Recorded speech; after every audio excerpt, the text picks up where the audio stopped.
पद्मनाभप्रियां देवीं पद्माक्षीं पद्मवासिनीं पद्मवक्त्रां पद्महस्तां वन्दे पद्मामहर्निशम् पूर्णेन्दुवदनां दिव्यरत्नाभरणभूषिताम् वरदाभयहस्ताढ्यां ध्यायेच्चन्द्रसहोदरीम् इच्छारूपां भगवतः सच्चिदानन्दरूपिणीम् सर्वज्ञां सर्वजननीं विष्णुवक्षस्थलालयाम्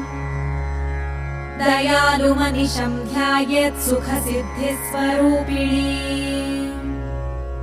हरिः ॐ